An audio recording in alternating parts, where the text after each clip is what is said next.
Friends A1 global classes में आप सभी का स्वागत है। मैं राम बाबू।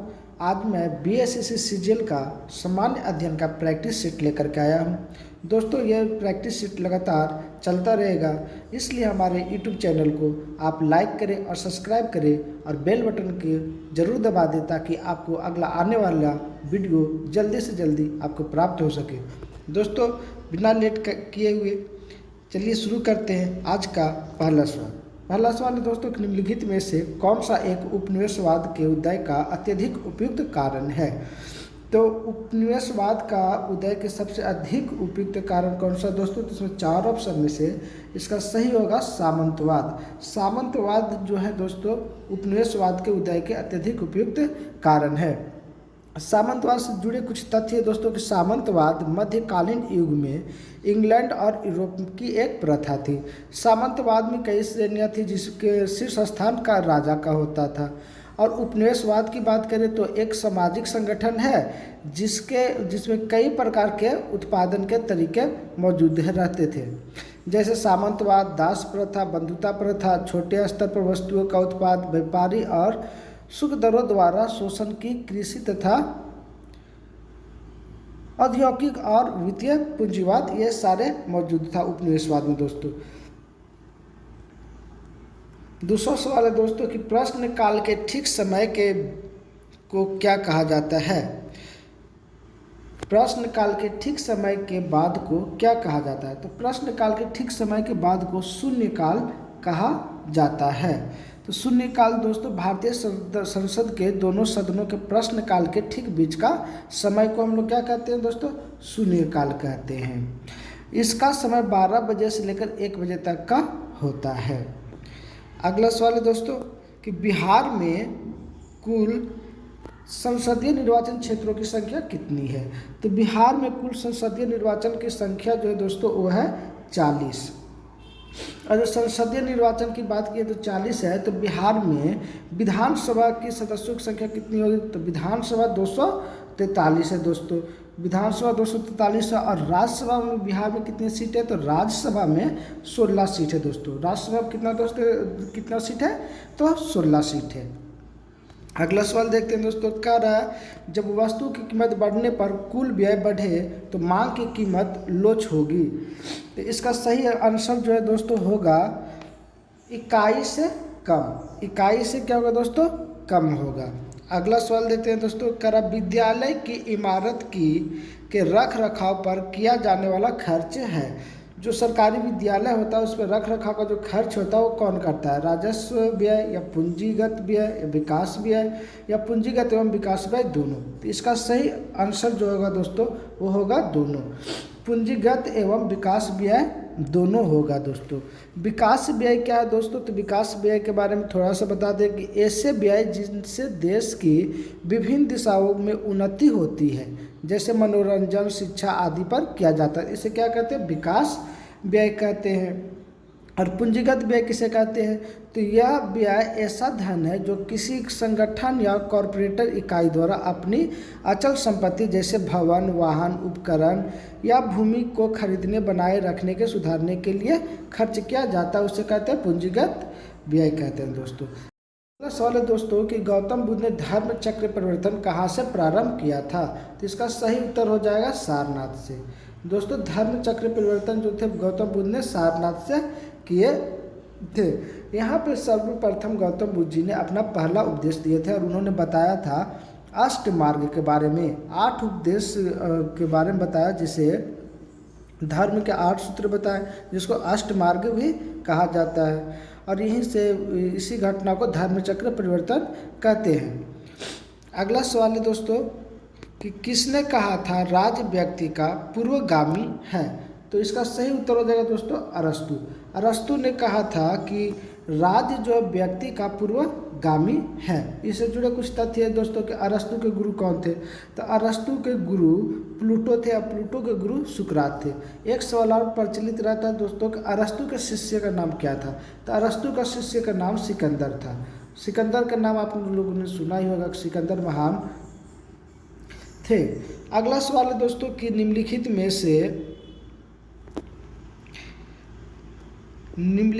से कौन सी संस्था पंचवर्षीय योजना की क्रियान्वित के लिए जिम्मेदार है? तो दोस्तों पंचवर्षीय योजना कौन इसमें से क्रियान्वित करता या बनाता है? तो इसका सही उत्तर हो जाएगा नीति आयोग। तो दोस्तों नीति आयोग जो है दोस्तों 1 जनवरी 2015 को लाया गया। ये योजना आयोग के जगह पर लाया गया दोस्तों।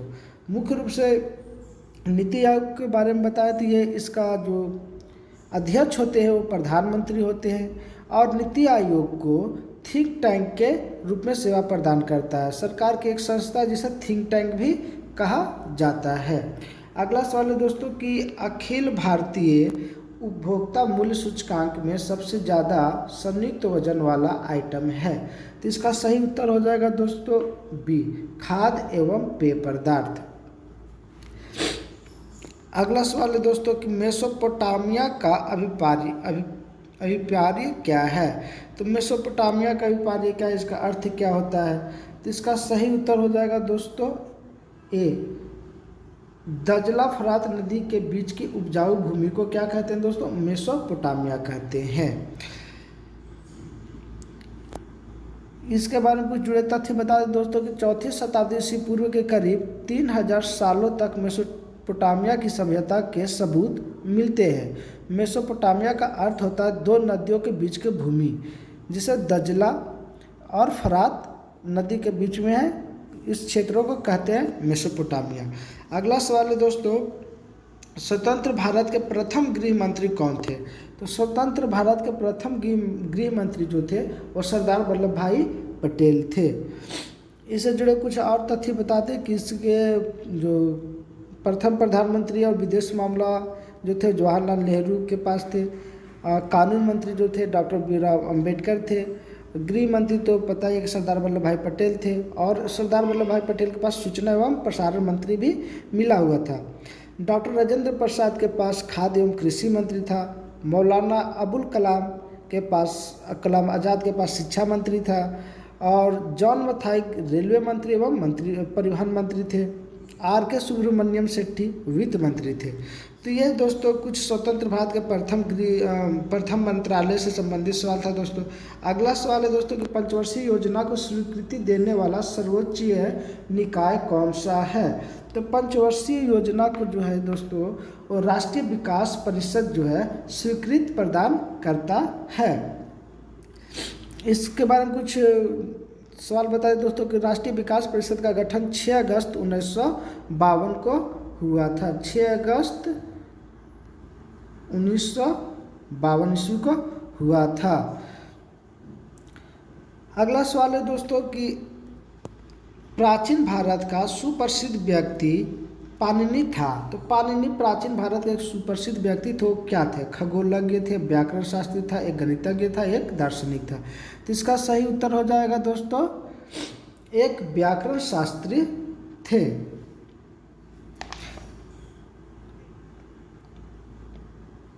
इससे जुड़े कुछ तथ्य है दोस्तों कि अष्टाध्यायी इनका जो था पाणिनि का सबसे प्रसिद्ध संस्कृत भाषा में लिखा व्याकरण का एक प्रथम पुस्तक थी और पाणिनि क्या थे? एक लेखक थे। अगला सवाल है दोस्तों कि निम्नलिखित में से किसने भारत का सर्वप्रथम आक्रमण किया था? भारत पर सर्वप्रथम आक्रमण करने वाले थे अरब के लोग थे। अरब लोग सर्वप्रथम भारत पर हमला किया था। तो दोस्तों मोहम्मद बिन कासिम के नेतृत्व में अरबों ने भारत पर पहला सफल आक्रमण किया था। अरबों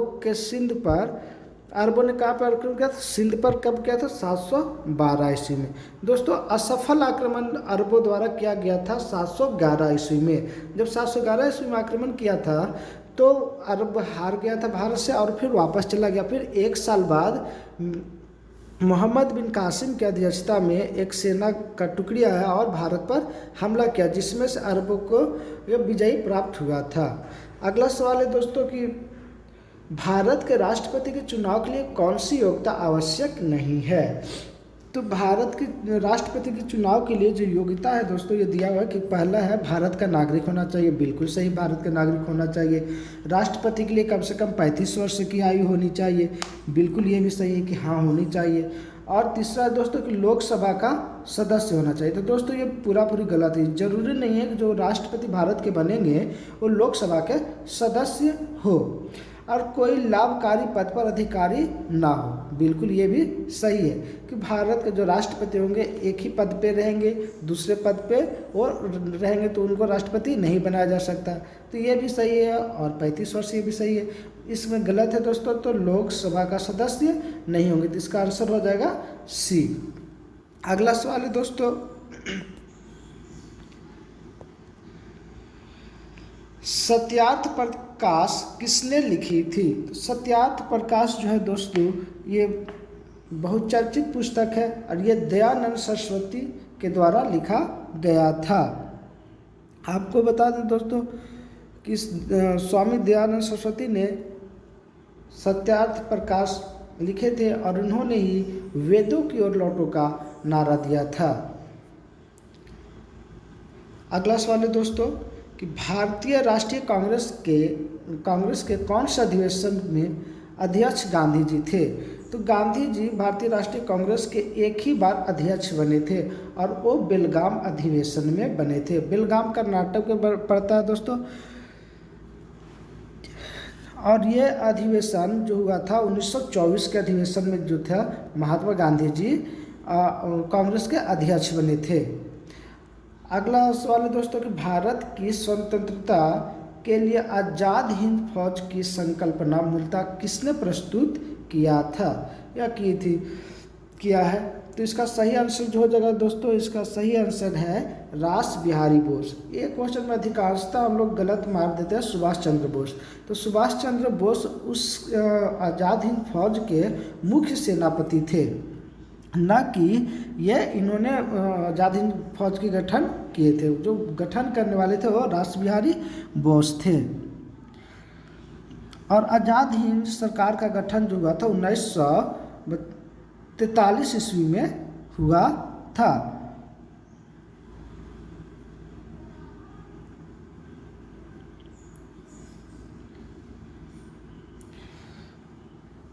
अगला सवाल है दोस्तों कि एक विशाल सार्वजनिक स्नानगार ग्रेट बाथ सिंधु घाटी सभ्यता के कौन से स्थल में मिलता है? तो ये दोस्तों बहुत चर्चित क्वेश्चन है। विशाल स्नानगार जो था वो मोहनजोदड़ो से में मिला है। ये सिंधु घाटी सभ्यता का सबसे प्रचलित शहर में से एक है। मोहनजोदड़ो को मृतकों का टीला भी कहा जाता है। और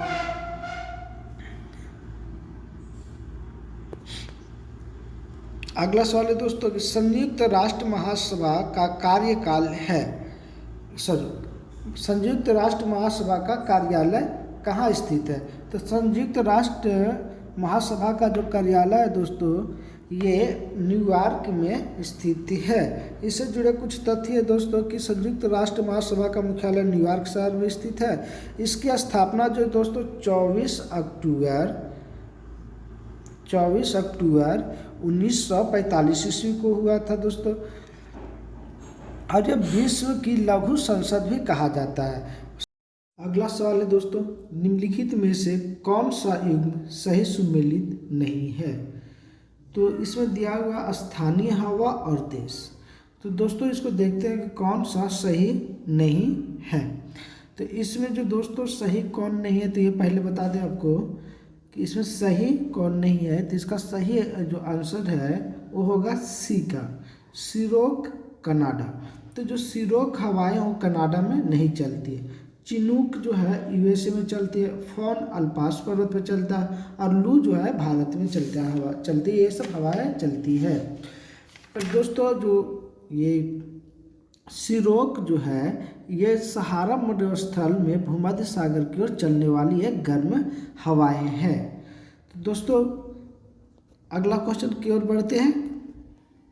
अगला सवाल है दोस्तों कि निम्नलिखित में कौन सौर मंडल का सदस्य नहीं है? तो इसमें से सौरमंडल का सदस्य कौन नहीं है दोस्तों? तो ऑप्शन दिया हुआ नक्षत्र, धूमकेतु, ताराकार, उपग्रह। तो दोस्तों ताराकार कोई शब्द समझ में नहीं आ रहा है। ताराकार सौरमंडल का सदस्य नहीं है। नक्षत्र जो सौरमंडल का सदस्य है, धूमकेतु सौरमंडल का सदस्य है, और उपग्रह भी सौरमंडल का सदस्य है, लेकिन ताराकार जो है कोई भी सदस्य नहीं है। अगला सवाल की ओर बढ़ते हैं दोस्तों। अगला सवाल कर रहा है स्वर्णिम चतुर्भुज परियोजना का संबंध किसके विकास से है। तो स्वर्णिम चतुर्भुज परियोजना जो है दोस्तों ये राजमार्ग से संबंधित है। दोस्तों इसके बारे में कुछ तथ्य आपको बता दें कि स्वर्णिम चतुर्भुज जो है 4 महानगरों को जोड़ता है। वो 4 प्रमुख महानगर कौन कौन से हैं? तो उत्तर में दिल्ली है, नॉर्थ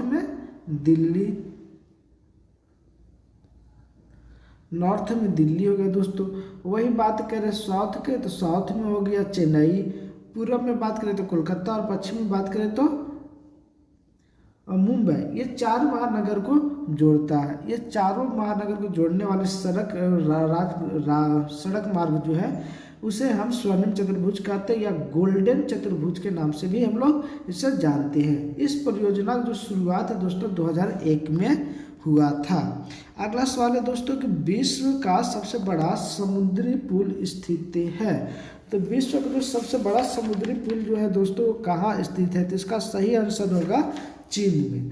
तो विश्व का सबसे बड़ा समुद्री पुल जो है यह चीन में स्थित है। इसकी कुल लंबाई लगभग 55 किलोमीटर है दोस्तों। इसकी कुल लंबाई जो है 55 किलोमीटर है।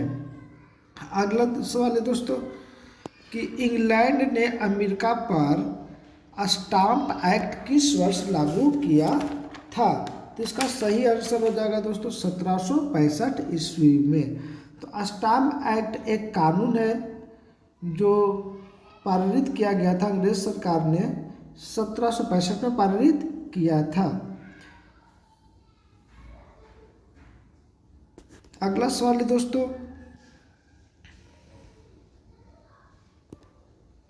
निम्नलिखित में कौन सा संप्रभुता का लक्ष्य नहीं है? तो इसका सही जवाब है दोस्तों अवशिष्टता। अवशिष्टता जो है संप्रभुता का लक्ष्य नहीं है। अगला सवाल देखते हैं दोस्तों। अगला सवाल कर रहा है कुलगर्दी के लिए प्रसिद्ध है। तो कुलगर्दी के लिए कौन प्रसिद्ध है दोस्तों? तो कुलगर्दी के लिए सोना जो है वो प्रसिद्ध है। कुलगर्दी किस लिए प्रसिद्ध है? तो वहाँ से सबसे ज़्यादा मात्रा में क्या निकलता है? सोना निकलता है। इसके बारे में कुछ तथ्य दोस्तों कि कुलगर्दी पश्चिमी ऑस्ट्रेलिया के गोल्डफील्ड इंस्प्रेस क्षेत्र में स्थित एक प्रमुख नगर है। इस नगर की जो स्थापना है कुलगर्दी का वो हुआ था 1893 ईस्वी में और की गई थी। इसमें सोने की खान बहुत ज़्यादा अधिक है। और एक बात ऑस्ट्रेलिया से जुड़ी दोस्तों कि ऑस्ट्रेलिया में यूरेनियम का विश्व का सबसे बड़ा उत्पादक देश है। ऑस्ट्रेलिया जो है दोस्तों यूरेनियम का सबसे बड़ा उत्पादक देश है। पूछे जाए कुलगर्दी कहाँ है तो कुलगर्दी जो है ऑस्ट्रेलिया में स्थित है।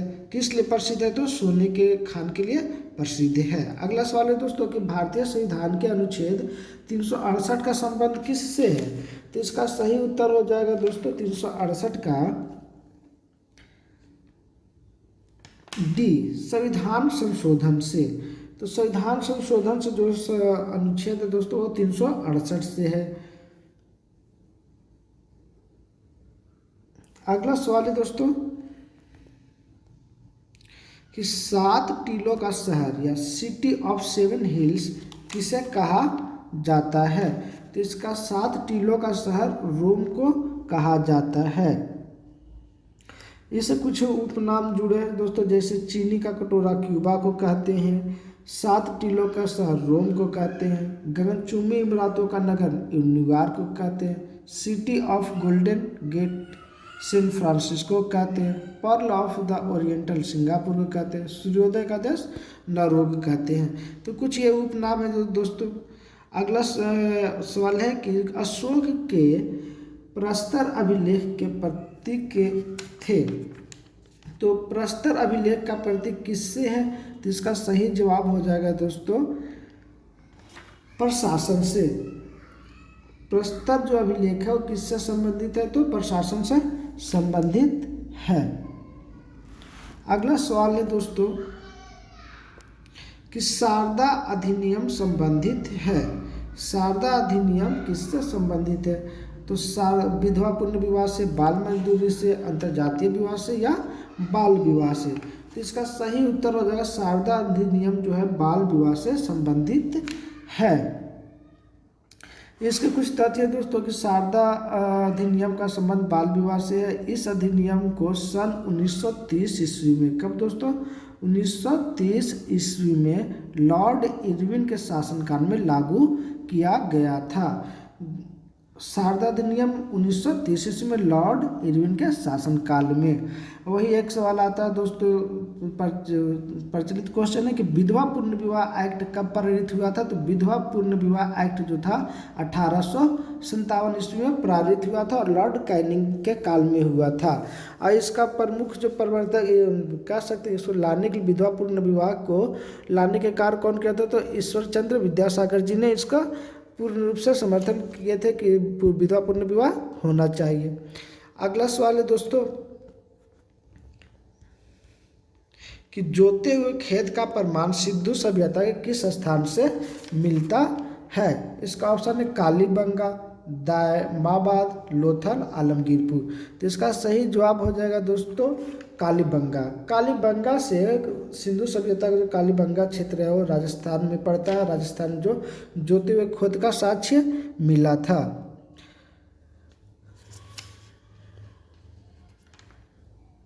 अगला सवाल है दोस्तों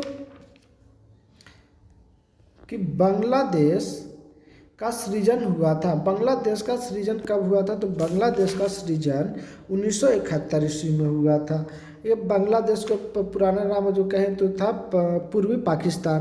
पाकिस्तान को दो भागों में बांटा गया था, पूर्वी पाकिस्तान और पश्चिमी पाकिस्तान। जब भारत की बंटवारा हुआ था तो दो भागों में बट गया। तो तब से पूर्वी पाकिस्तान के लोग संघर्ष कर रहे थे कि हमें एक अलग देश बनाया जाए। तो बहुत संघर्ष करने के बाद इंदिरा गांधी की अध्यक्षता में बांग्लादेश को एक अलग देश बनाने में बहुत समर्थन था। अगला सवाल है दोस्तों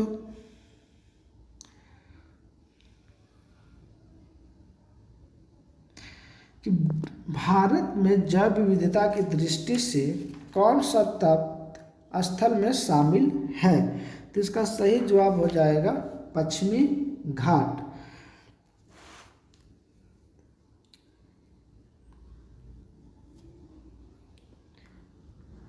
और इससे जुड़ी कुछ तथ्य दोस्तों कि जैव विविधता का प्रतिपादन किसने किया था और कब किया था? तो नॉर्मन न्यूमर्स ने प्रस्तुत किया था और 1981 ईस्वी में जैव विविधता का प्रस्तुत किया था, दृष्टि के से उसे स्थल से शामिल किया था। अगला सवाल है दोस्तों कि निम्नलिखित में कौन सा एक उपनिषद के उदय का अत्यधिक उपयुक्त कारण है? तो इसका सही आंसर हो जाएगा दोस्तों सामंतवाद। इसके बारे में पहले भी चर्चा कर चुके हैं दोस्तों। अगला सवाल को देखते हैं। अगला सवाल कर रहा है भाषण और अभिव्यक्ति की स्वतंत्रता का अधिकार प्रदत्त है। तो भाषण और अभिव्यक्ति की स्वतंत्रता हमें किस अनुच्छेद द्वारा मिला है? तो इसका सही आंसर हो जाएगा संविधान का अनुच्छेद 19 के द्वारा। और 19A के द्वारा स्वतंत्र प्रेस की स्वतंत्रता जो है दोस्तों इसमें वर्णित है। भाषण के लिए, अभिव्यक्ति के लिए स्वतंत्रता अधिकार हमें प्राप्त है अनुच्छेद 19 के तहत। अगला सवाल है दोस्तों कि विशिष्ट अर्थशास्त्र का संबंध है। तो इसका सही जवाब हो जाएगा दोस्तों ए और बी दोनों। व्यक्तिगत आर्थिक एजेंडों के व्यवहार से और संपूर्ण अर्थव्यवस्था की समझ से। अगला सवाल है दोस्तों कि बिहार एवं उत्तर प्रदेश राज्यों की सम्मिलित परियोजना कौन सी है? तो बिहार और उत्तर प्रदेश राज्य से सम्मिलित परियोजना जो है दोस्तों वो है गंडक परियोजना। गंडक परियोजना जो है दोस्तों बिहार के उत्तरी भाग में बहने वाली नदी है। उत्तरी भाग से बह करके वो गंगा में आकर के मिल जाती है।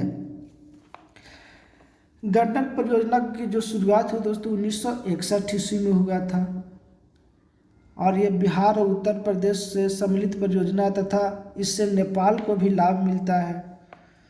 और इस नहर से मुख्य रूप से 15 मेगावाट विद्युत भी बनाई जाती है। 15 मेगावाट की विद्युत उत्पादन की जाती है गंडक परियोजना से। अगला सवाल है दोस्तों कि सुभाष चंद्र बोस अंतर्राष्ट्रीय हवाई अड्डा कहाँ स्थित है? तो सुभाष चंद्र अंतर्राष्ट्रीय हवाई अड्डा जो है दोस्तों कोलकाता में स्थित है। और इससे जुड़े एक सवाल है दोस्तों कि इसका पहले नाम जो था दमदम अंतर्राष्ट्रीय हवाई अड्डा था। तो दमदम अंतर्राष्ट्रीय हवाई अड्डा का नाम बदल करके सुभाष चंद्र बोस अंतर्राष्ट्रीय हवाई अड्डा रखा गया। अगला सवाल है दोस्तों कि भूमिपुत्र शब्द किस समस्या से संबंधित है? तो भूमिपुत्र जो है दोस्तों क्षेत्रवाद से संबंधित है। अगला सवाल है दोस्तों कि भारत में पूंजी खाते की परिवर्तनीयता पर कौन सी समिति बनी है? तो इसका सही उत्तर जो हो जाएगा तारपोर समिति। तारपोर समिति जो है भारत में पूंजी खाते की परिवर्तनीयता पर बनी हुई एक समिति है। अगला सवाल है दोस्तों कि पुछताछ घास प्रदेश कहाँ पाया जाता है? जो पुछताछ घास प्रदेश जो है ये पाया जाता है मुख्य रूप से हंगरी में।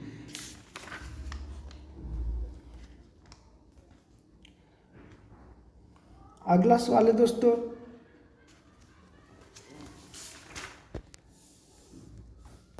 निम्नलिखित में से किसने वाटर फ्रेम नामक कताई मशीन का आविष्कार किया है?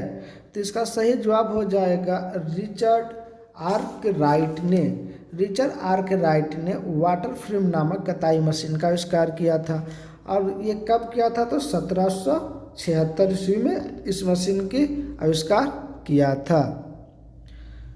अगला सवाल है दोस्तों कि कुमार गंधर्व बेजोड़ गायिका किससे मानते हैं? तो इसका सही जवाब हो जाएगा लता मंगेशकर को। लता मंगेशकर को भारत स्वर कोकिला भी कहा जाता है दोस्तों। और इससे जुड़े कुछ तथ्य दोस्तों कि कुमार गंधर्व भारतीय शास्त्रीय संगीत से संबंध रहे हैं। इन्होंने स्वर सामग्री लता मंगेशकर की गायिका पर बेकाक टिप्पणी करते हुए उन्होंने बेजोड़ गायिका के रूप में रेखांकित किया था। तो बेजोड़ गायिका जो थे वो कुमार गंधर्व ने लता मंगेशकर को सुशोभित किए थे बेजोड़ गायिका से बोल करके। अगला सवाल है दोस्तों कि कश्मीर घाटी निम्नलिखित में से किन पर्वत श्रेणी के बीच स्थित है? तो कश्मीर घाटी जो है पीर पंजाल और बृहद हिमालय के बीच स्थित है। अगला सवाल है दोस्तों कि भारत में विदेशी प्रत्यक्ष निवेश से होने वाले प्रवाह में शामिल किया जाता है। तो इसका सही उत्तर हो जाएगा पूंजी खाते की जमा मदों पर। अगला सवाल है दोस्तों कि अधिकारों का आदर्शवादी सिद्धांत मनुष्य के किस सिद्धांत पर है? तो इसका सही जवाब हो जाएगा नैतिक विकास पर बल देता है। जो आदर्शवादी सिद्धांत जो है वो नैतिक विकास पर बल देता है। अगला सवाल है दोस्तों कि केप ऑफ गुड होप की खोज किसने की थी? तो केप ऑफ गुड होप की खोज बार्थोलोम्यू डियास ने किया था। दोस्तों इससे कुछ जुड़े तथ्य है कि केप ऑफ गुड होप तक पहुंचने वाला सर्वप्रथम यूरोपीय व्यक्ति पुर्तगाल का बार्थोलोम्यू डियास था।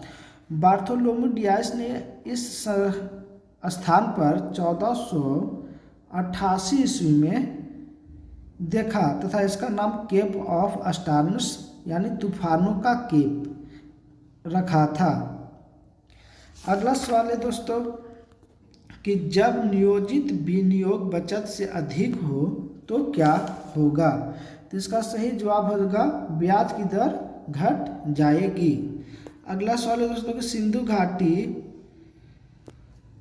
की सभ्यता के अधिकतर मुहरे निर्मित है। तो इसका सही जवाब हो जाएगा सेखड़ी से। तो जो सिंधु घाटी सिंधु घाटी सभ्यता के मुहरे कुछ प्राप्त हुए हैं। सिंधु घाटी के लिपि को अभी तक तो पढ़ा नहीं जा सका है, लेकिन यहाँ कुछ मुहरे, कुछ बर्तन, कुछ चावल इत्यादि तरह की सामग्री प्राप्त हुए। तो जो मुहरे प्राप्त हुए थे, जो सिक्के मुख्य रूप से प्राप्त हुए थे, तो निर्मित थे सेल खड़ी से।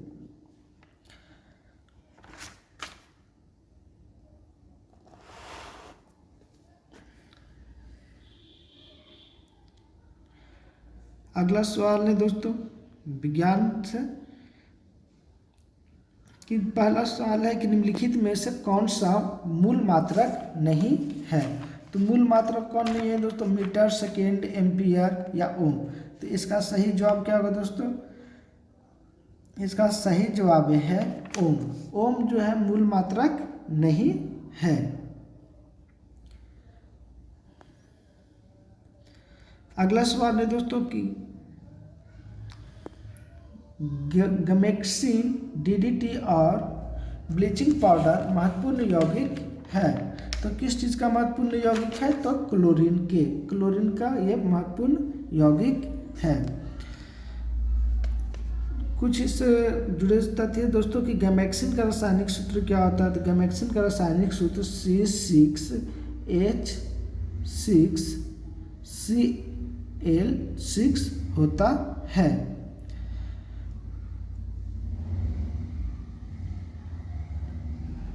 डीडीटी का पूरा सूत्र क्या होता है दोस्तों? तो डीडीटी का जो सूत्र है ये होता है डीडीटी का C14H9Cl5। ये क्लोरीन डीडीटी का रासायनिक सूत्र है। डीडीटी का पूरा नाम होता है डाइफ्लाइन ट्राइक्लोरोइथेन होता है। अगला सवाल है दोस्तों कि निम्नलिखित में से कौन सा SO2 बंधन प्रदर्शित करता है? तो यह बंधन जो कौन प्रदर्शित करता है दोस्तों? तो H2S2O7। इसका पूरा नाम है डाइसल्फ्यूरिक एसिड। अगला सवाल है दोस्तों कि नेचुरल सिलेक्शन का सिद्धांत किसने प्रतिपादित किया था? तो नेचुरल सिलेक्शन का सिद्धांत चार्ल्स डार्विन ने प्रतिपादित किया था। इसका सही जवाब हो जाएगा दोस्तों। अगला सवाल है कि नर प्रजनन तंत्र के विषय में कौन सा विकल्प सही है? तो नर प्रजनन तंत्र के में कौन सा विकल्प सही होगा दोस्तों? तो इसका 4 ऑप्शन दिया है, इसमें सही आंसर चुनना है। तो इसका सही जवाब जो है दोस्तों वो होगा ए ऑप्शन का, प्रोस्टेट ग्रंथि, टेस्टोस्टेरोन ग्रंथि और शुक्राणु। अगला सवाल है दोस्तों कि एक हीटर का तंतु बना होता है। हीटर का तंतु मुख्यतः नाइक्रोम का बना हुआ होता है। अगला सवाल है दोस्तों कि KMnO4 में मैग्नीज के आविष्कारक ऑक्सीकरण संख्या क्या है? KMnO4 का पूरा नाम होता है पोटेशियम परमैंगनेट। तो पोटेशियम परमैंगनेट में मैग्नीज का आविष्कारक ऑक्सीकरण संख्या क्या कितना होता है दोस्तों? तो इसका सही उत्तर हो जाएगा डी ऑप्शन का, डी ऑप्शन में +7। अगला सवाल है दोस्तों कि संयोजी यौगिक कैसे बनते हैं? तो संयोजी यौगिक जो होते हैं बंद अणु के बीच इलेक्ट्रॉन के साझे से बनते हैं। संयोजी यौगिक का कुछ तथ्य है दोस्तों कि यह निम्न गलनांक और क्वथनांक का होता है, ऊष्मा और विद्युत का दुर्बल चालक होता है और जल में अविलेय और कार्बनिक यौगिक में विलेय होता है। अगला सवाल है दोस्तों कि निम्नलिखित में से कौन सा एक कार्बोहाइड्रेट नहीं है? तो इसका सही जवाब हो जाएगा ग्लाइसिन। ग्लाइसिन जो है दोस्तों ये कार्बोहाइड्रेट नहीं है। सुक्रोज, फ्रुक्टोज और ग्लूकोजीन जो है ये है कार्बोहाइड्रेट में आते हैं, ये सब टूट जाते हैं। मुख्यतः कार्बोहाइड्रेट जो है दोस्तों खिलाड़ियों को दिया जाता है जल्दी एनर्जी प्राप्त करने के लिए। अगला सवाल है दोस्तों कि एड्स रोग का जनक है। एड्स रोग का जनक है तो एड्स रोग का जनक विषाणु होता है। एड्स रोग का पूरा जो एड्स का पूरा नाम है वो है एक्वायर्ड इम्यूनो डिफिशियंसी सिंड्रोम। इसको हिंदी में कहते हैं उपार्जित प्रतिरक्षी अनुपूर्णता सह लक्षण। ये जो है दोस्तों HIV के मानवीय प्रतिरक्षा अनुपूर्ण से विषाणु से होता है। HIV मुख्य रूप से होता है दोस्तों। तो उसके बाद लक्षण है, ये सिम्टम है, उसके बाद एड्स होता है। इसका जो है दोस्तों न्यूयॉर्क में सर्वप्रथम 1981 में इसके बारे में पहली बार पता चला था। एड्स के बारे में जो है 1981 ईस्वी में सबसे प्रथम न्यूयॉर्क अमेरिका में पता चला था। अगला सवाल है दोस्तों कि हुक के नियमानुसार कम निरूपित के लिए होता है। तो इसका सही उत्तर जो है दोस्तों हो जाएगा प्रतिबल विकृति। अगला सवाल जो है दोस्तों वो है कि निम्नलिखित में से कौन सा अंग मनुष्य के मादा प्रजनन से संबंधित नहीं है। तो मादा प्रजनन से संबंधित अंग इनमें से कौन नहीं है दोस्तों। तो इसका सही उत्तर हो जाएगा शुक्रवाहिका। शुक्रवाहिका मादा प्रजनन अंग से संबंधित नहीं है। वही मनुष्य में मादा प्रजनन जो होता है गर्भाशय, अंडावाहिनी और अंडाशय से संबंधित होता है। अगला सवाल है दोस्तों निम्नलिखित में से किस अणु या आयन में अयुग्मित इलेक्ट्रॉन नहीं होता है। तो अयुग्मित जो इलेक्ट्रॉन नहीं होता है दोस्तों तो इसका सही उत्तर हो जाएगा O2/2।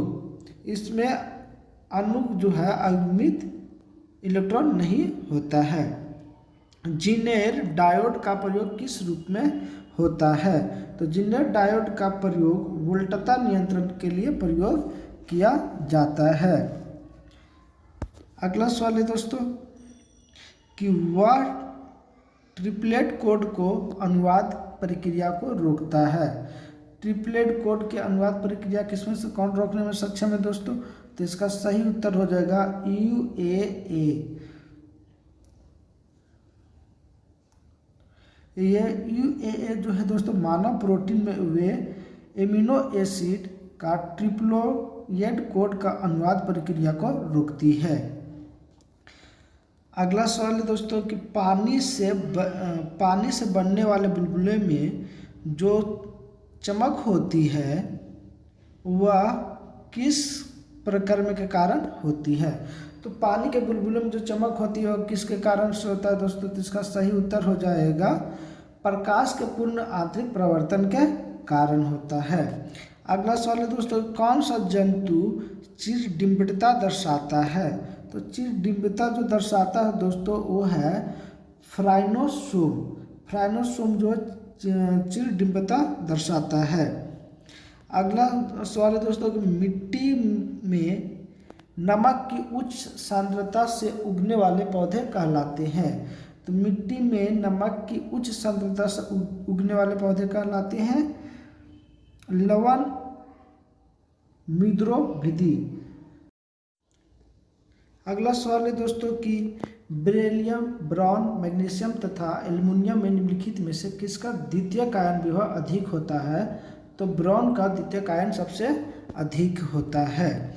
अगला सवाल है दोस्तों कि ध्वनि सबसे तेज संचरण करती है। तो ध्वनि सबसे तेज संचरण ठोस में करती है। उसके बाद दोस्तों द्रव में करता है। पहला स्थान पर ठोस हो गया, दूसरा स्थान पर द्रव्य हो गया दूसरा स्थान पर द्रव्य हो गया और तीसरा स्थान पर गैस हो गया।